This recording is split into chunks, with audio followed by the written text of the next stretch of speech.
Started. Oh. Okay, let's get started. So really, for those not in the working group or non-city staff, thank you so much for being here. Really appreciate your attendance, taking time out for this Saturday. So we're just going to be talking about the housing element, which will be planning for current and future Palo Alto residents. And so at this time, I'd like to introduce the director. John, do you want to have just any additional remarks? Sure. Well, again, thank you. This, maybe just to acknowledge, this has fallen a little bit short of what our expectation was, and so we'll want to see what we can do to further engage the community. Clearly, those that are in attendance here, and even those who may be conflicted and not able to attend, understand the importance of what we're trying to accomplish here. And I do want to thank those who did take the time out of your weekend to join us this morning. Just to highlight, what our intended goal for the meeting is: one, to inform the community. And we've already had a couple of, we've had the working group meeting before, and we had the joint session with the PTC and the City Council earlier this week. So it may be that people are feeling informed as it is on the process, but that's, this is part of our continued outreach strategy. And two, another goal that we have here is to really appeal to the community to be engaged in this process. And I think there's more that we might need to do in light of our still sort of COVID environment to find ways to reach out to community members. But this process is really only going to be successful if we have the support of the community who's informed and engaged and willing to join us on this journey as we create a new housing element. And as I've said before in other meetings, thirdly, just to really think about our own open-mindedness, not only for the multi-dimensional housing challenge that's before us in this process, but also to explore creative solutions as we try to plan for the number of housing units that we need to plan for, as well as develop policies that will be inclusive to all income levels. So thank you again for those who are here and have joined us, and for those who might be watching this later on recording. Thank you for taking the time out of your day to be with us. Tim. Thank you, John, for those remarks. And if I could just have also our assistant director just introduce herself at this point. Or Rachel. Okay. Sorry, finding the mute button there. Good morning, everyone. My name is Rachel Tanner. I'm Assistant Director of Planning and Development Services. I'm glad to be joining you all today, and just want to thank you all for your time. I'm glad you all are as passionate about housing to get up on Saturday morning and talk about it with all of us. So welcome to the club of housing folks. And as John said, we'll have more opportunities for engagement. And if you have suggestions or strategies, things that you've experienced at other organizations or other processes that work, particularly in light of the pandemic and not knowing when we can get in person together, we would just welcome those. So I'm happy to hear those suggestions, and I'll kick it back to Tim. Thank you all for being here. Thanks, Rachel. And so next slide, please. So today, we'll be talking about what is a housing element and what does it cover. Also, what is the regional housing needs allocation, or RHNA for short. Also, today we'll be talking about our our housing element schedule and when this needs to be done by, and most importantly, how you can be involved in this process. In addition, we were going to have a breakout room and some group exercises. And also, we really encourage questions. We will have a Q&A at the end of the meeting. So feel free to put your questions in the chat, or if you can't chat at this point, we'll also have you can call in and ask us questions at the Q&A portion. So next. Thank you. Just some quick housekeeping items, understanding we're a year into it, but technology happens. So please be flexible and patient since we will be having discussions. Please, one person speaks at a time and keep your comments brief. And lastly, please mute yourself when you are not speaking. Generally, we'll have all muted, but yeah, just a friendly reminder about that. So next slide, please. Can I add, Tim, just a quick, if you do have questions throughout the presentation, you can put those in the chat. Just make sure to send them to Emily Green. Emily is collecting the questions that we will answer at the end of the presentation. Thank you. Thank you, Della. And just for those not familiar with Zoom, again, you have the chat button at the very bottom where you can put in your questions, or you can also, under reactions, you can raise your hand and let us know if you want to ask a question. So thank you for that. Next slide. And so like to take the time to introduce the Housing Element team. My name is Tim Wong. I'm the project manager for the Housing Element. And if I could have the rest of the city staff introduce themselves, and then we'll follow up with our consultants. Yes, good morning, everyone. I'm Claire Campbell, and I'm the manager of long range planning. And I will be working very closely with Tim and the team on this big project. And I'm so happy to see who showed up today and looking forward to us moving this big project along. Thanks again. Hi, good morning, everyone. I'm Chitra Moitra. I'm planner with the long range planning section for the last 15 years. And this would be my second or third housing element cycle working on it. So looking forward to work on this project again. Thank you. And I'm Della Acosta. I lead the comprehensive planning services at, thank you, Arthur. I lead the comprehensive planning services at Rincon Consultants, and I'm the project manager for the consultant team for the housing element update. Hi, I'm Emily Green. I'm also with Rincon Consultants, and I'm assisting today as a consultant to the city on this project. Okay, well, thank you all for the introductions. And now, next slide, please.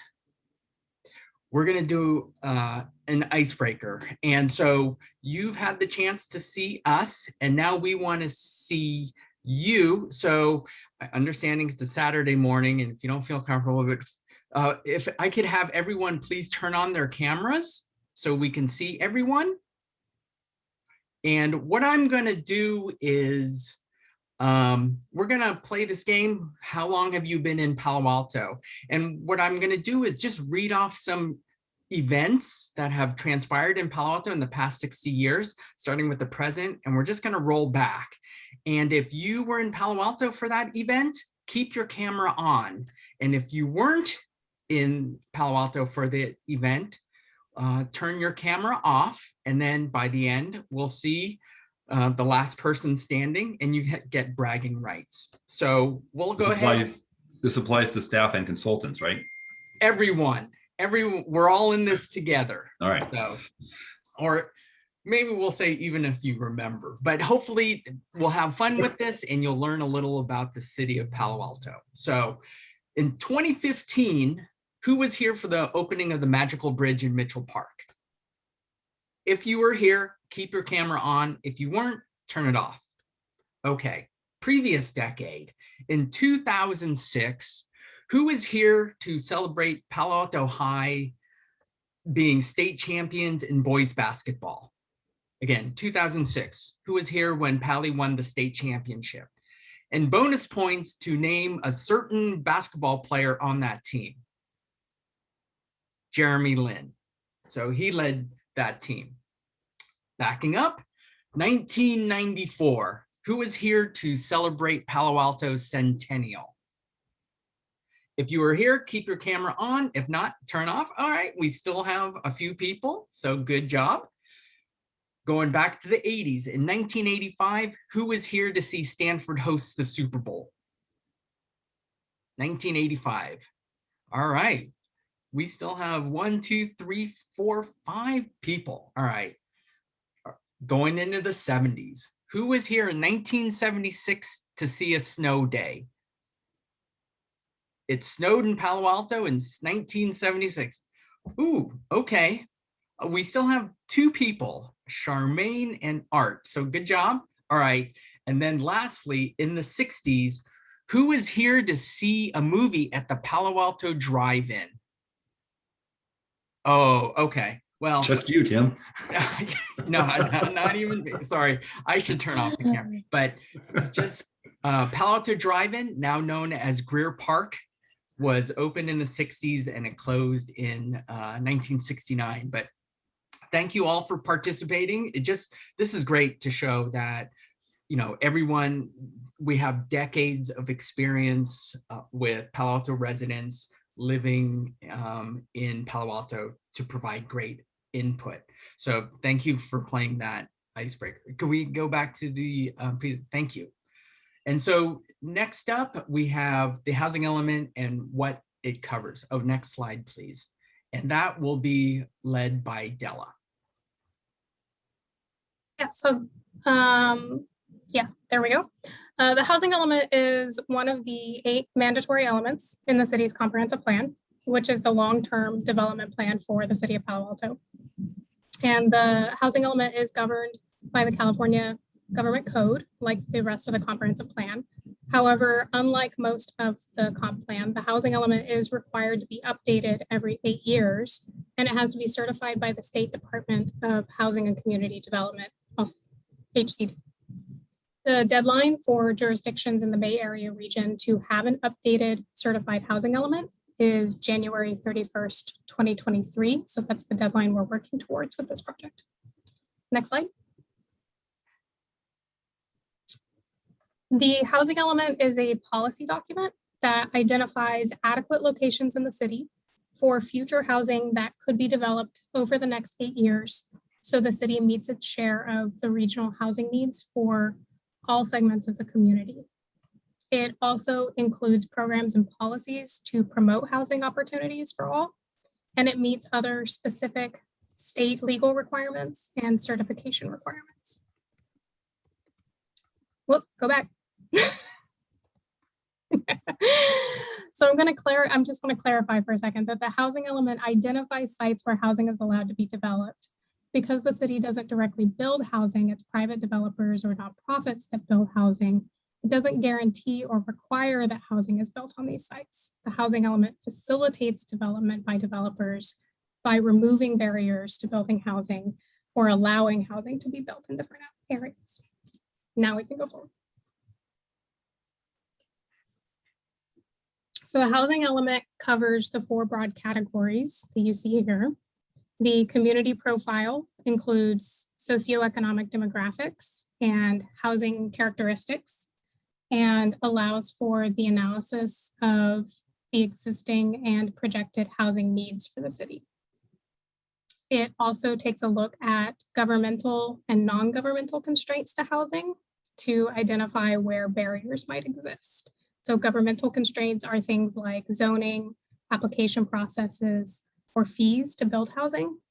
And non-governmental constraints are things like market characteristics and environmental factors like natural hazard risk or endangered species habitat.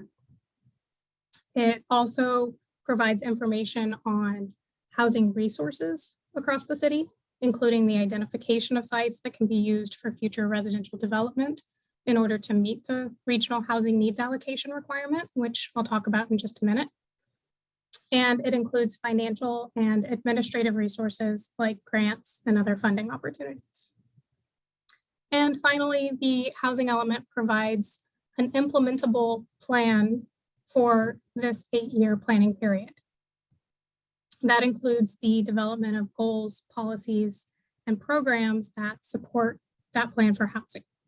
Resources to achieve the goals like federal resources and state financing that's available to builders and cities looking to finance residential projects are also identified. Next slide. So there's a few different objectives we keep in mind while we're preparing the updated housing element. First, the housing element will provide for adequate planning to accommodate housing needs for all socioeconomic segments of the community. It will assist in the development of housing that's affordable to lower and moderate income households. It will remove governmental barriers to housing development. It will preserve and improve existing affordable housing, and it will ensure equal housing opportunities for all residents in Palo Alto. And we do have to illustrate that we're meeting these objectives in the housing element in order for it to be certified by HCD. Next slide. So what happens if the city does not have a certified housing element? So failing to meet the state requirements by not having a certified housing element does result in significant penalties. Given that there's an ongoing housing crisis in California, the state legislature introduces new laws each year that increases and expands the penalties for non-compliance and imposes limitations on local controls affecting housing production. State law does require that a jurisdiction updates its housing element on an 8-year cycle, so every 8 years.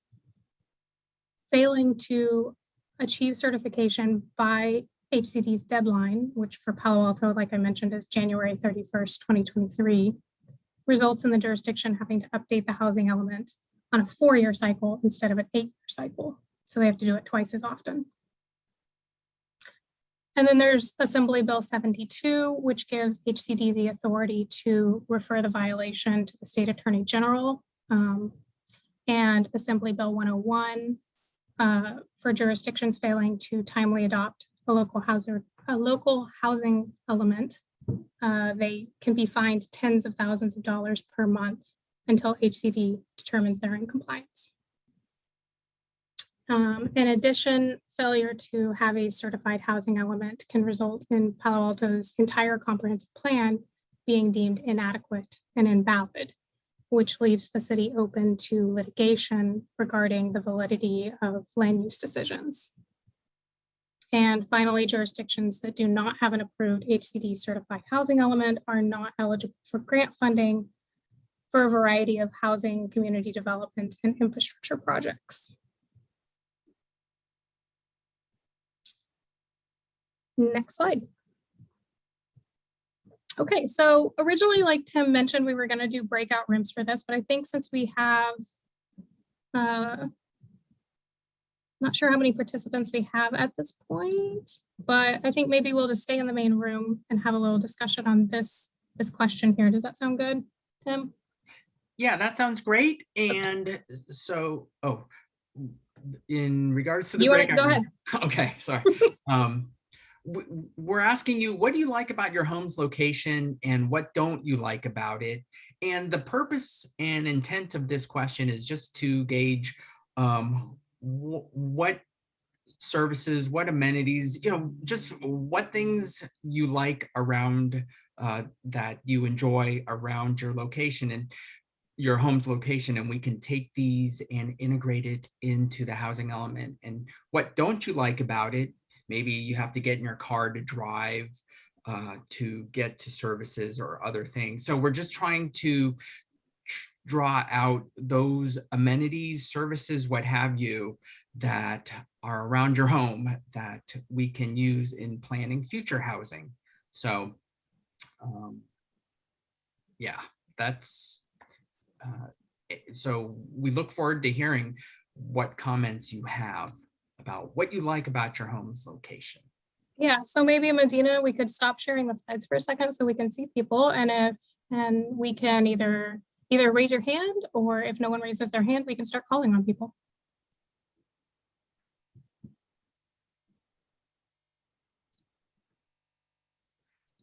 Go ahead, don't be shy. Oh, Ken? So to answer those questions, I would say I live in the Ventura neighborhood. The things I like are the fact that it is a walkable neighborhood. I can get to California Avenue Shopping District, and also appreciate living on a bicycle boulevard. Along those lines, though, what I don't like about my neighborhood is that the Caltrain tracks present a barrier to get to the other side to Midtown. And I would be very happy if the plans to have a grade separated crossing between Loma Verde and Matadero could be implemented. Okay. Thank you, Ken. Charmaine has her hand up. Yeah. Charmaine, why don't you go ahead? Hi, I live in Midtown and next to Matadero Creek, so, and on a corner. Hi, Terry. Yeah, Can you hear me? Yes, Go ahead. Oh, okay. I was saying I live in Midtown next to Matadero Creek on a corner, and so I like the open space around me. I like having, you know, light and air and, you know, some room around me. Midtown Center is really convenient, as is access to the freeway. And also Midtown's a pretty diverse neighborhood. I sit outside a lot, and the number of languages I hear people walking by is really interesting. It's been that way for a long time. What I don't like is, you know, sometimes the speed of traffic that goes by on Deer Road. But all in all, I've you know, I've been here since 1976. So, you know, I pretty much like the neighborhood. I do wish there were a little bit more public transportation. So that's what I have to say. thank you. All right, anyone else with their hand up?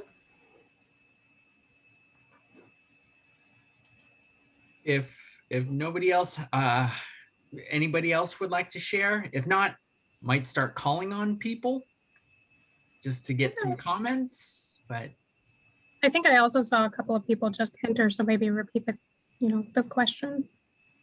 okay. Yes, thank you those who just joined us. Right now we're talking about what do you like about your home's location? We're talking about, like Charmaine mentioned, by her house, she likes the open space and access and the diversity of her neighborhood. And so interested to hear what others like about the location of their home.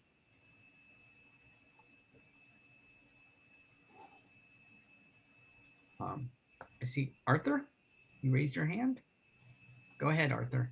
Yes, I like the fact that there's a park near my house and a larger park, Mitchell Park, further away, which is walking distance.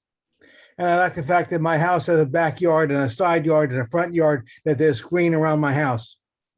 And I like the fact that that I'm close enough to the freeway, although I can hear it a little bit. I don't like the fact that I can hear the noise on the freeway at night. And I can hear the train noise, even though I'm far away at night. And I like the fact that there's shopping nearby. I can walk to shopping and I can walk to the library. Right. Thank you, Arthur. And I just got the message from Carolee. She would also like to share. Okay. I saw Jennifer had her hand up first, and then after Jennifer, we'll go with Terry. Jennifer, go ahead. Jennifer? Oh, you're on mute. Okay. Yes, I live in Palo Alto for more than 20 years. I live in the Palo Verde neighborhood. I really like the fact that it's in the quiet neighborhood. It's close to YMCA, which I really enjoy. And it's also close to the Midtown Shopping Center. I can walk to Safeway, Walgreens, etc. What I wish is that I wish there are more shopping in the Midtown Shopping Center. And also there would be more restaurants around the neighborhood. What I don't like the airplane noise. Otherwise, it's a great place to live in. Thank you. Thanks, Jennifer. Terry, go ahead and followed by Art. So go ahead, Terry. Okay, I love the area that I live in. I think the unique thing about Palo Alto for all the people that live in town, we're all close to things. I mean, we're fortunate to have, close to grocery stores and close to post offices. And we have a lot of conveniences, which I think that's part of the reason we decided to live here. The things that are a little troublesome, I think, are the lack of parks. As everybody knows, Palo Alto has a deficit in park and open space. I'm concerned about density because with density, you must have more parks. And I don't think that that is being balanced very well. If you want more density, you have to provide more infrastructure. And those are my concerns, I guess. Thank you, Terry. And Art? Tim, next person would be Carolee. She messaged me that she would like to speak, and she informed me before Art. So Okay. Carolee, you can speak now. Hello, my name is Carolee. So I'm a resident in College Terrace 30 years, a long time. So I loved College Terrace because of its location next to the Stanford campus and next to the Escondido School. And my children used to bike to Jordan, right? I don't know what's the name now, middle school, crossing the El Camino and walking or bike to Palo High. And sometimes even during after the dinner, we eat too much, we walk to Stanford campus. Love it because my husband used to go, we used to live in the Escondido Village, so we love the neighborhood. Lots of charming older house, and people here are very friendly. We have a dog's park, and weekends we walk to the farmers market, College Terrace library, and the character of the old College Terrace. And there is apartment out there.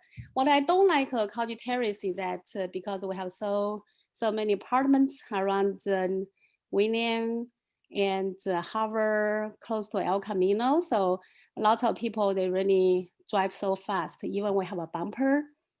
You have bumpers there.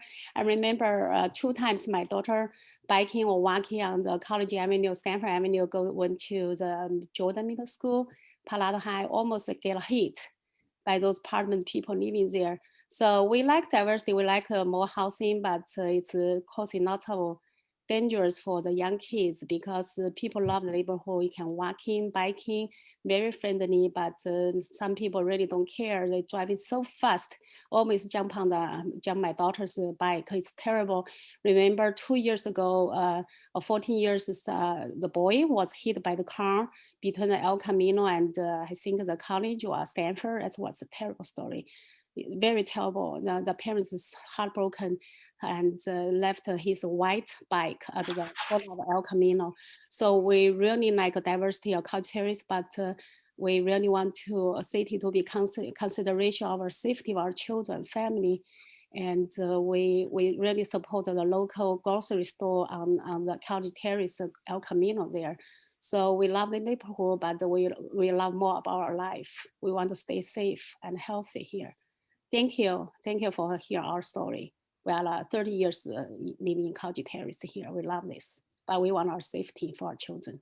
Thank you. Okay. Thank you, Carolee. Art, thank you for waiting. Good morning, everybody. I live in Barron Park. I've been here since 1974. I remember, Tim, the snow day and also the bicentennial celebration that we had, and moving my daughters in carriages and moving them around, celebrating in our neighborhood. Barron Park is a wonderfully diverse neighborhood, very convenient to many things in Palo Alto. What I particularly like about Barron Park, besides the park, ballpark, I really enjoy the fact that we have a multi-use path that goes through Barron Park to Stanford, which I use quite frequently. I did when the campus was open for people to attend to events and to attend lectures and social events and and so on, the arts. And we really enjoy seeing so many people from the rest of Palo Alto coming to see our donkeys, which are housed in the little pen alongside ballpark, the multi-use path. I live in particular close to the Stanford Research Park, which I call now the Stanford parking lot, research parking lot, because with so many people now not at their offices, the parking lots are really open, and I can understand the interest in the housing element people and the discussions about maybe repurposing some of the lands in the research park. I was very active in one of my concerns is I was very active in my neighborhood concerning the unfortunate release of toxic materials at CPI about maybe a little over a dozen years ago now, and which we organized efforts in which the city then changed the ordinances in order to protect residents who live close to toxic material sites and to actually regulate in a better way sites which might have high amounts of toxic materials. And there are also residual sites within the research park which have unfortunately reservoirs underground of contaminated waters. I think this was something that came up with through the Stanford project in the Upper California Avenue. So in discussions about what might happen into the research park, I really urge people to focus on that and the safety of residents and the future residents and the current residents in terms of altering any of the housing units and understanding what has happened in the past and what can happen, hopefully in a better way in the future. I also would endorse proposals to enhance the retail environment along El Camino, which I think is in the Barron Park area, it's been unchanged for a number of years and really could use a revitalization. So if in fact there are some more multi-use, multi-development, multi-housing projects on El Camino, that a vibrant retail be one of the considerations. Thank you. Thank you, Art. I don't see any other hands up, but great. Oh, Mr. Schmidt. Go ahead and unmute yourself, and I see you raised your hand. So. Yeah, thank you. I'd like to just take a step back and say what is happening to the city. I'm a 50-year resident. And if you look at the housing being built in our city over the last 3 to 4 years, about 70 to 75% of the new structures going in are studio and 1 bedroom. What's missing is family space. Why are we moving in the direction of building worker housing instead of family support in our neighborhoods? That comes from the Plan Bay area, in which they have identified rapid job growth in already jobs-rich areas. In other words, Palo Alto and the neighboring cities. So the core issue here is, will Palo Alto remain being a family community, or is it transitioning to become a sort of new San Francisco? Note that San Francisco has the lowest ratio of population between the ages of 5 and 17 of any city in the country. That's not the direction we want to go in, and yet our Plan Bay area is pushing us in that direction. So just to be aware of what's taking place with the fundamental changes in our city. Thank you. Okay, thank you for those comments. And I see, Tim, that Tony would like to share her comment as well. Okay, please do. And after Tony, we'll just keep on moving in respect to the time, but all fantastic comments. And Tony, go ahead. So I myself been living off Alma for the last 10 years. So what I liked of that place, I share the same comments as everybody else. Safe, a very safe community, close to Midtown, to other academics, schools. I would suggest, yes, the need for more public transportation, more open space and diversity in the community. I myself, I just shared with the gentleman also the need for more opportunities for families to live. Myself and my family been there for the last 10 years. And we were part of the BMR rental program. And with my modest social worker salary, I exceeded that particular income guideline and was asked to move very sudden out of the apartment complex. So I had about 30 days to move. So due to timing, COVID, remote working, and all the challenges with COVID, including affordability, I was in a way moved out of my home, my community, and I'm currently in Mountain View just because of the circumstances. My goal for joining today's meeting is I'm looking for an opportunity to go back to what is my community, my home, and also seeking an opportunity to hopefully one day also have a place to call home, not hopefully a house, not an apartment, but actually a home.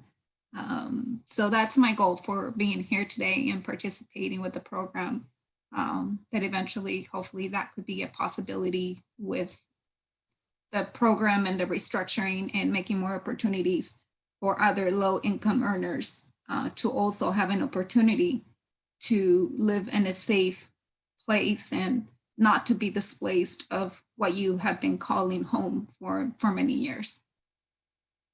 Thank you, Tony, and thank you for being here. Like to conclude this portion of the meeting, and we will keep moving on, and Della will be presenting about regional housing needs allocation and what that is exactly. So thanks. Take it away, Della. Thank you, Tim. And thank you everyone for those comments. So the Regional Housing Needs Allocation, or RHNA, is a mandated process by the state. And the assessment is aimed at quantifying housing needs throughout a particular region. It sets the number of how many housing units need to be accommodated for based on the expected growth in the region. RHNA is used in the local planning process to address future housing needs resulting from population, employment, and household growth.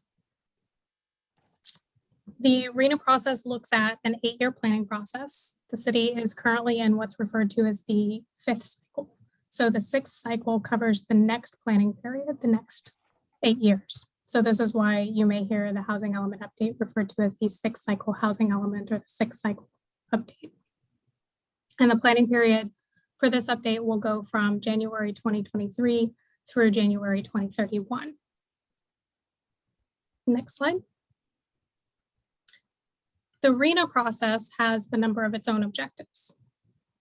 It is to increase housing supply and the mix of housing types, tenure, and affordability, to promote infill development, socioeconomic equity, and the protection of environmental and agricultural resources, to encourage efficient development patterns and greenhouse gas emissions reductions, to improve jobs housing balance, achieve regional housing balance by income levels, and affirmatively further fair housing.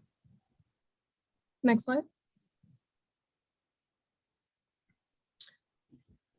So the RHNA process starts at the state level with HCD, the Department of, with HCD, the California Department of Housing and Community Development. Once the RHNA allocation is determined at the state level, the number of housing units needed will be issued to the regional government, in this case, the Association of Bay Area Governments, or ABAG. ABAG is then tasked with creating its own methodology to distribute those units across its region. The methodology must be approved by HCD, and then those unit numbers are provided to each jurisdiction, each city and county within that region. Each city and county must then prepare a housing element that provides for the future development of the RHNA allocation set forth by ABAG. So HCD determines the statewide need for housing, distributes the number of housing units needed to each metropolitan area, regional government.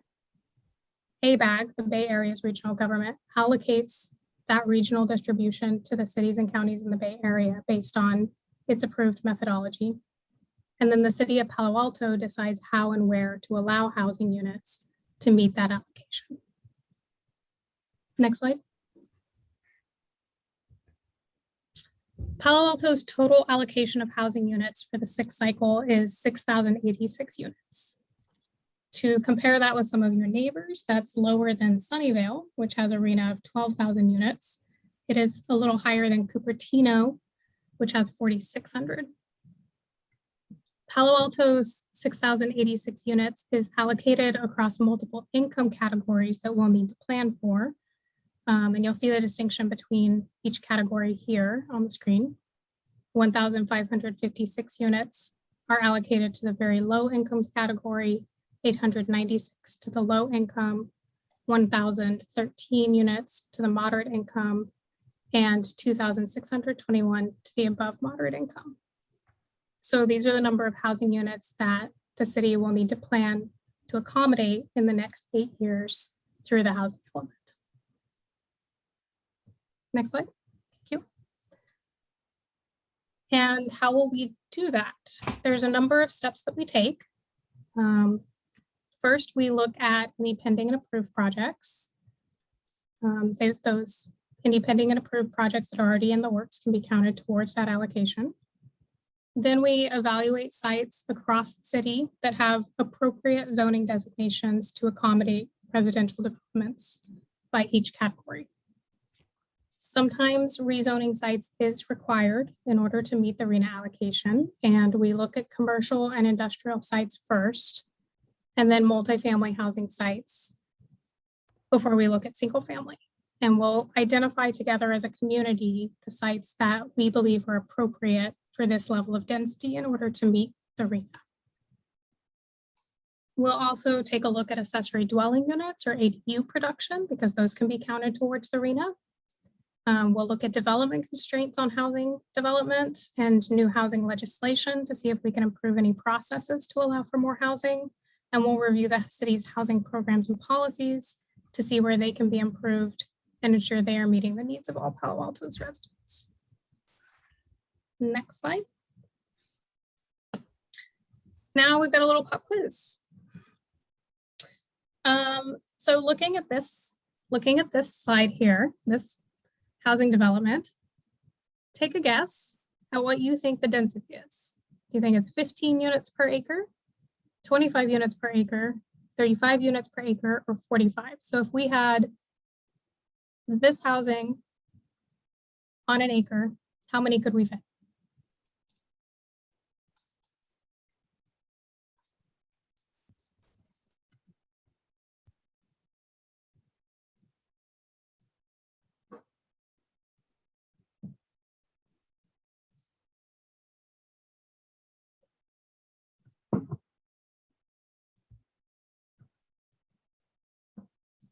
Still seeing some numbers come in. So I'm gonna just a few more seconds.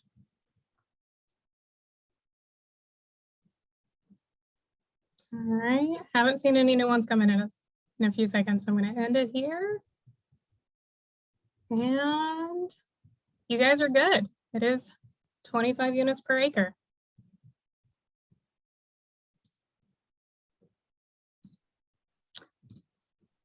All right, next slide. How about this one? Do you think this one's 33 units, 43 units, 53 units, or 63 units per acre?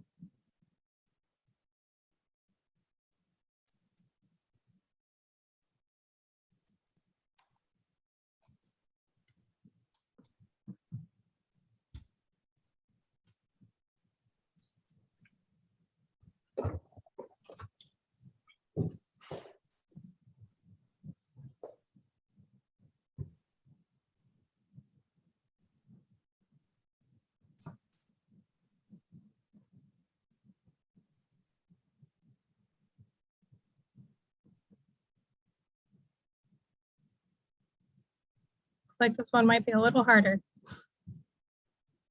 All right. 5, 4, 3, 2, 1. It was B, 43 dwelling units per acre. All right, next slide. And last one. What do you think the density of this one is? 32 units, 42 units, 52 units, or 62 units per acre?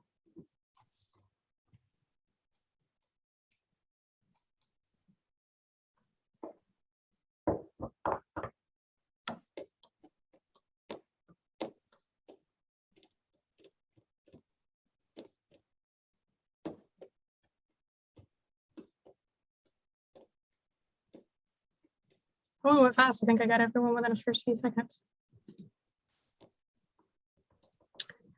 All right, it was D actually, 62 units per acre. All right, next slide. So this one is a fun little game that Tim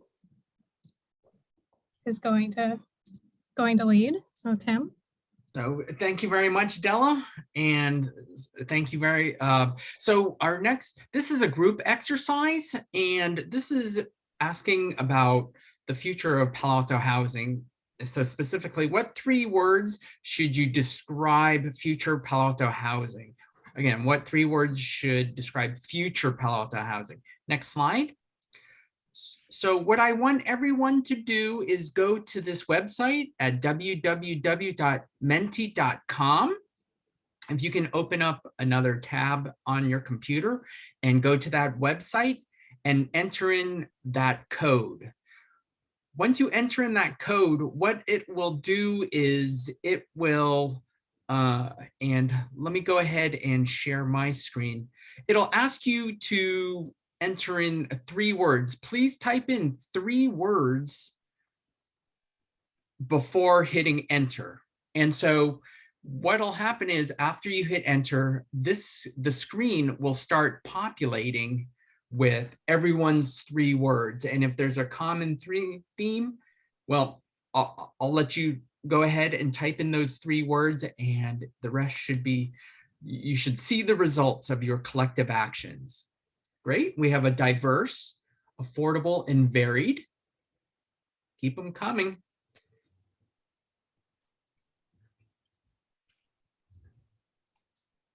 Bikeable, affordable, okay.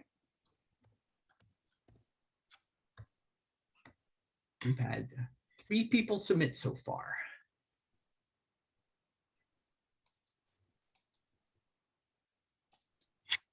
Okay. Varied. SRP, okay. Keep them coming. I'll leave this open for a minute or so.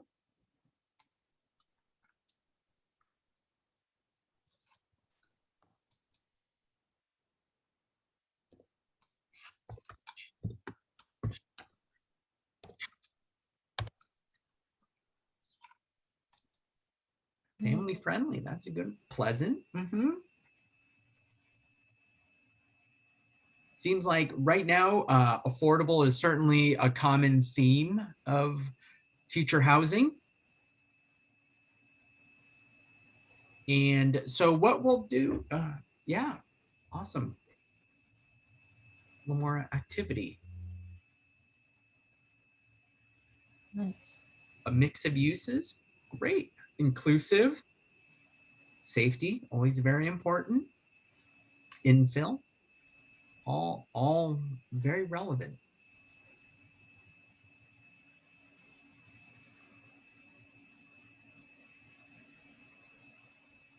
Okay, 12 participants. So yeah, thank you very much for participating.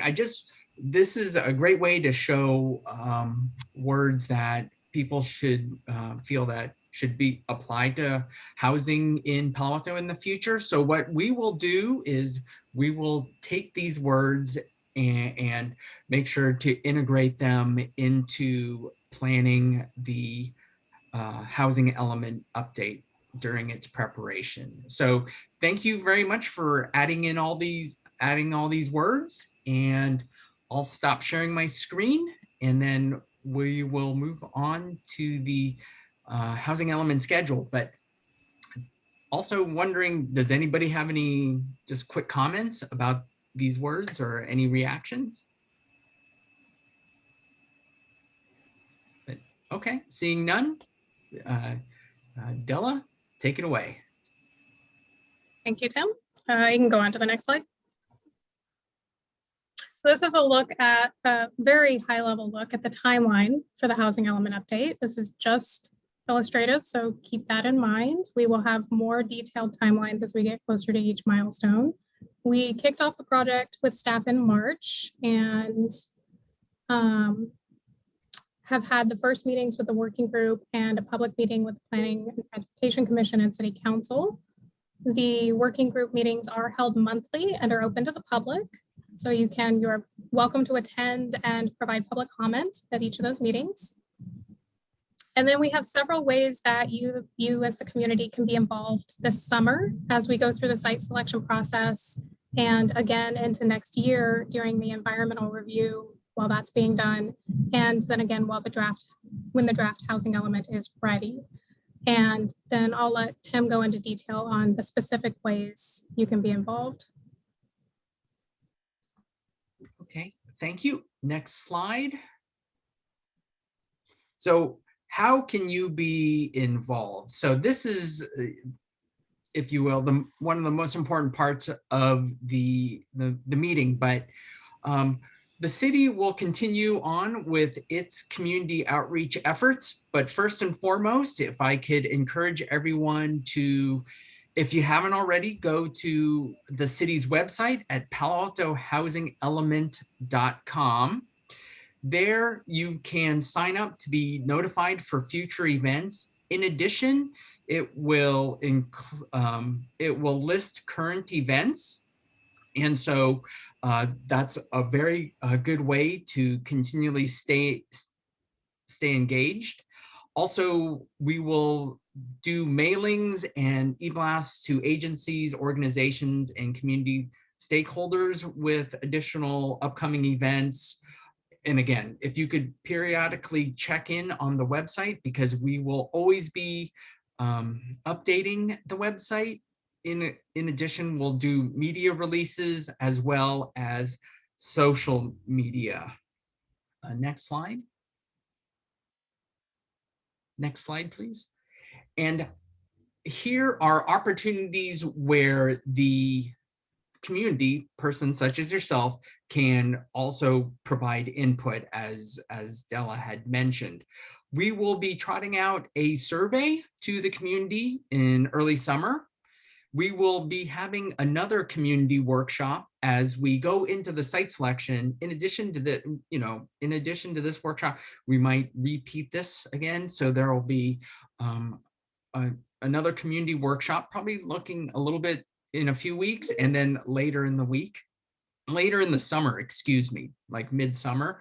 As the state opens up, we will be having pop-up booths at either farmers market or other community events. Again, that's probably in the mid-summer timeframe.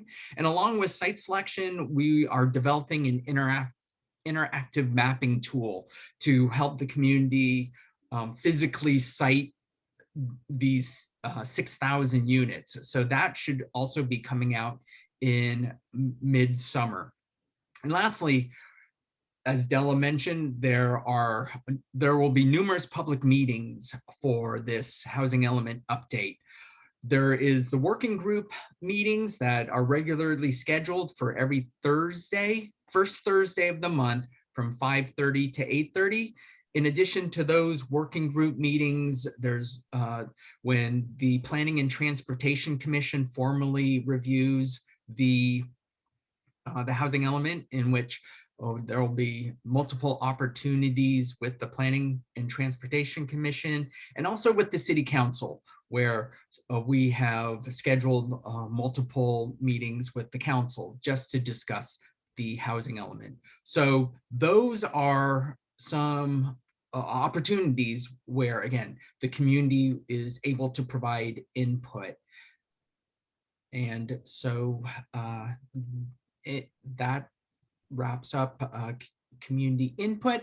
Next slide. And so this is where we have reached the question and answers section of the meeting. And does anybody have any questions, or we will start first. Have any questions been submitted in the chat? No, we haven't received any. Okay, thanks. Does anybody have any questions they would like to ask directly, verbally, if you like? Ken, thank you for raising your hand. Yes. Should we put the PowerPoint down? So thank you for the opportunity. So I wanted to make a comment and a question. Let's start with a question. Has the Housing Element Working Group looked at the Mayfield project, where parts of the Stanford Research Park were redeveloped for housing by Stanford beginning around 2013? That's land between California Avenue and Page Mill Road. So that's something that I think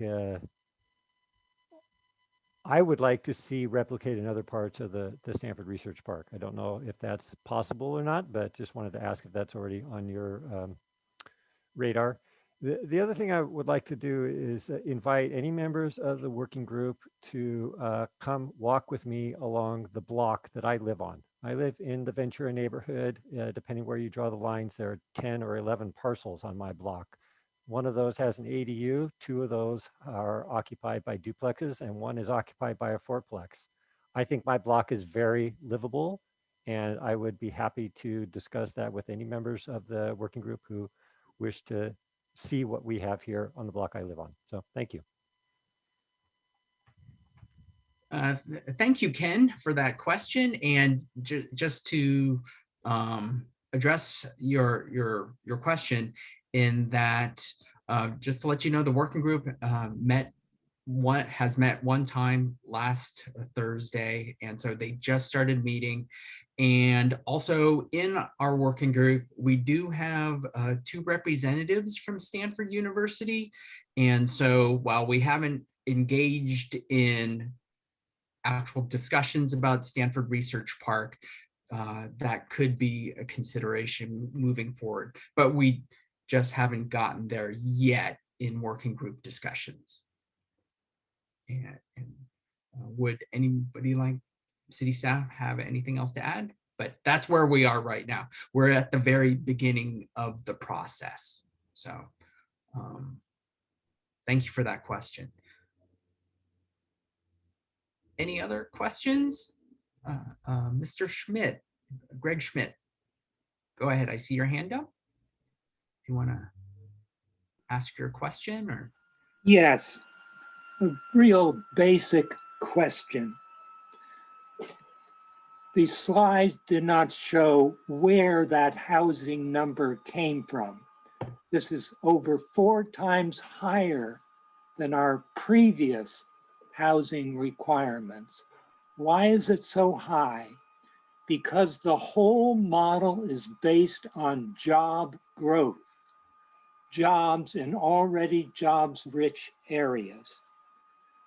That means that the cost of land is being driven by that huge job growth underlying number, makes it impossible.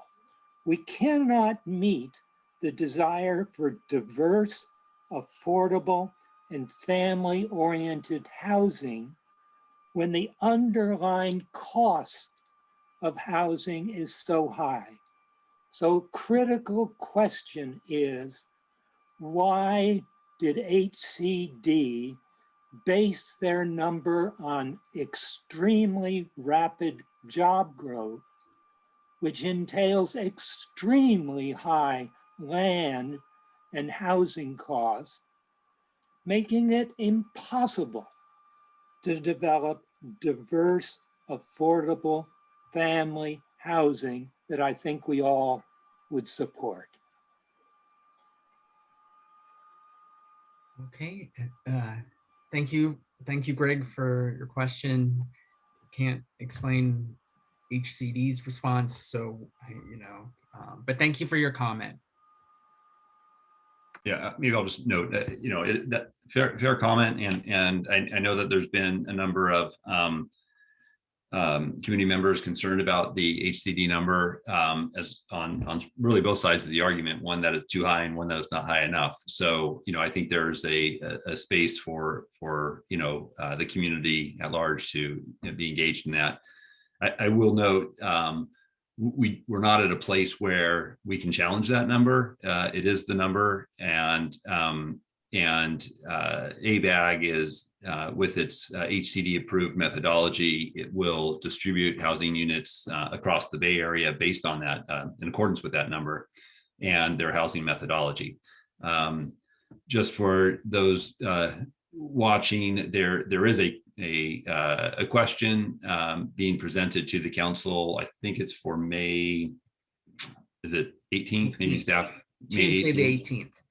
Where the city council will have an opportunity to direct staff to appeal its RENA numbers. And as it was mentioned, I think in the presentation, we have about 6,086 numbers, households or housing units that we need to plan for.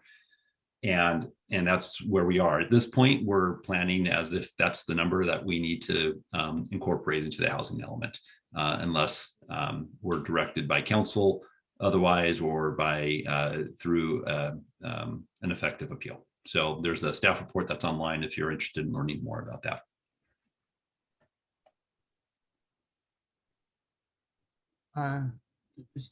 Suzanne, thank you for waiting. Oh, you're on mute, Suzanne. I just see this as more top-down, decisions without really looking at Palo Alto or any other city. I totally agree with Greg Schmidt. They're not looking at the water supply. Build, build, build, and we're in a horrible drought. So what I've never understood about any of this kind of stuff is why aren't people, the bigwigs, whoever makes these decisions, looking at everything? People are leaving California. We have a lot of places for rent actually right now, and they're not being filled up. I mean, this is unconscionable. It's stupid, and it's not solving the real problem, which is below market rate. We need some innovative ideas with some kind of funding to do that, and that's all we need. Thank you. Okay, thank you, Suzanne, for your comment. Yeah. Any other questions or if not, then Like Carolee sent me a question via chat, team. Okay. And would you like me to read it? Yeah, go ahead. Okay. Thank you, Medina. So, wow, 6,000 units in PA. How to appeal? How to appeal? Mm-hmm. Well, we are going, just as John had alluded to, we are going to council this Tuesday to ask the city council if they wish to appeal that number. So with all the participants here, be happy to send out the link to the staff report where you can read about the proposed appeal. Yeah, that's, we should do that. Let's post that link in the chat. And then also, again, it's, as you read in the report, it's some very specific criteria on which an appeal may be filed or accepted. And that's laid out for in the report as well. Yeah, I'll be happy to put that link on the chat right now. So. Okay. Do we have any additional questions?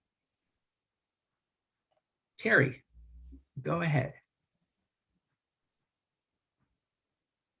Okay, can you hear me? Mm-hmm.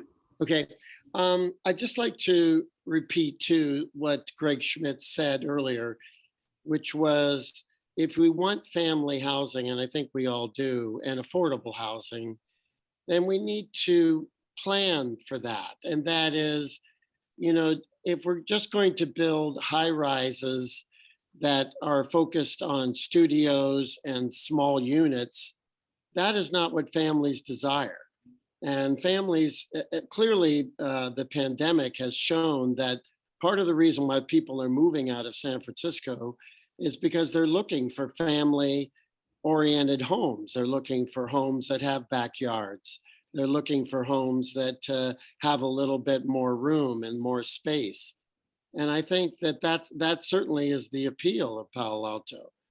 And I think that we should try our best, excuse me with my phone, we should try our best to focus on that kind of housing. And I think that when we increase density or when we have top-down problems from the state like SB 9 and SB 10 that try to take away the influence, or I should say the power of the people, and take away the influence of our own city government, I think that that's wrong. And I think that we should try our best to fight back against those things.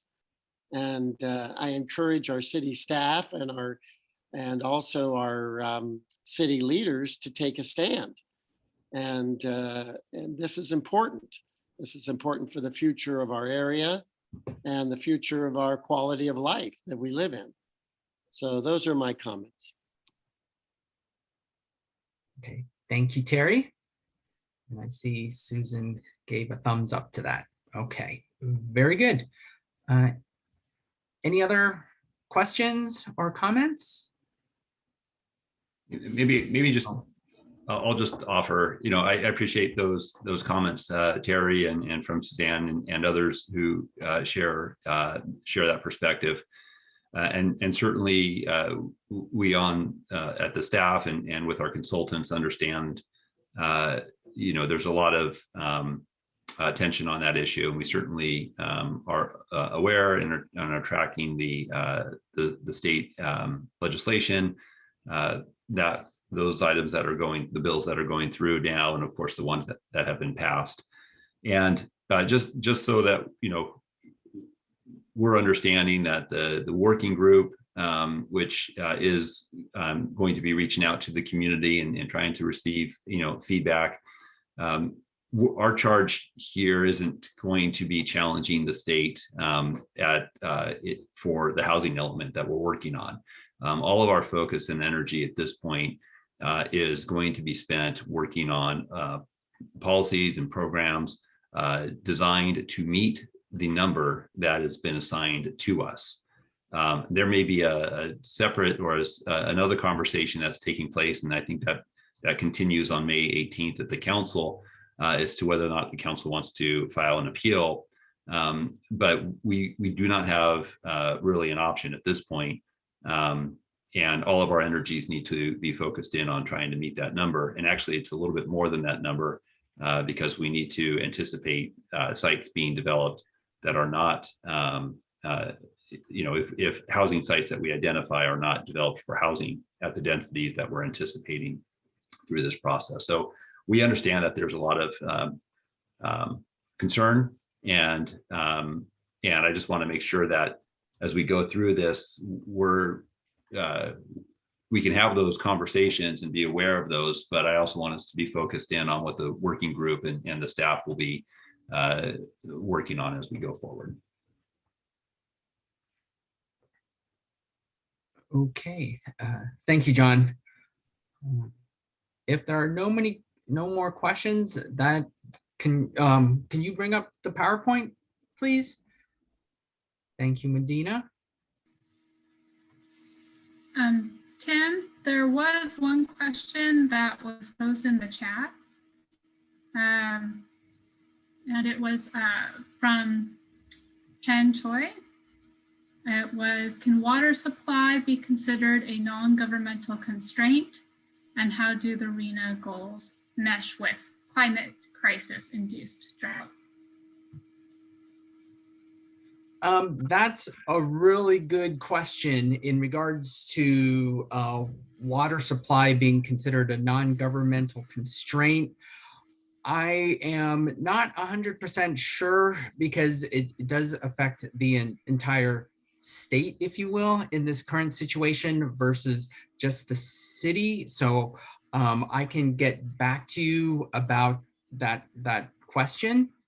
And in regards to RENA goals, the methodology is mostly focused on housing units and job production. And in regards to RENA appeals, I know that the grounds for appeal is very narrow, which does not necessarily talk about larger scale issues such as climate crisis. And so I can follow up with you, Ken, in regards to answering about non-governmental constraints and water supply, because that is a consistent question. If I may provide a little bit of light on that, constraints, governmental and non-governmental, are addressed in the housing element. Probably not extensively, but they are touched upon in the constraints chapter of the housing element. And that will be something that the city might want to think about addressing, since it is a concern from a number of people here. Maybe adding some information on that. There's usually a CEQA component following the draft of the housing element. And one of the questions that is normally addressed in the CEQA document has to do with water supply. So some of that information will be in the subsequent CEQA document. So yeah, and to clarify, the water supply question we'll mostly look at is the housing element consistent with the regional plan, the Plan Bay area, because that's addressed in Plan Bay area. And assuming that the housing element is consistent, which it will be, then the water supply question will have been addressed through Plan Bay area because water supply is a regional concern. So since we will be making the housing element consistent with Plan Bay, the Plan Bay area, then water supply will be addressed that way. And absolutely fair question, and we'll do more to articulate that so that the community and the working group sort of understand how that will play out. And then I'll also note the need for consistency with the city's sustainability plan as well, community's plan, and how this ties into greenhouse gas reductions. Included in our Zoom call here is Sylvia Starlack, who is working on, with us to make sure that we're being consistent with that as well. So more to come on the interrelationship between our overall sustainability interests and how that intersects with the housing element.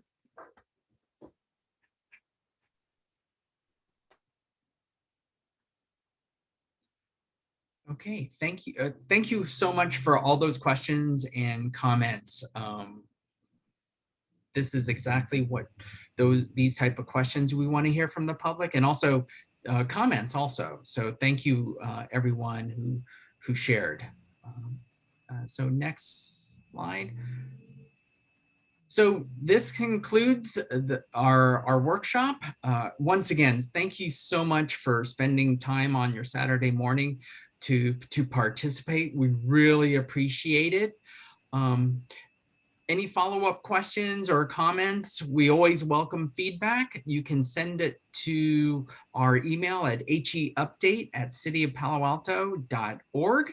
And also, once again, to use the website at paloaltohousingelement.com as a resource for information and to be notified to keep apprised of any of the city's housing element activities. And so once again, thank you very much for being here and have a great day. So thank you all. Thank you, everyone. Bye. Thank you. Take care, everyone.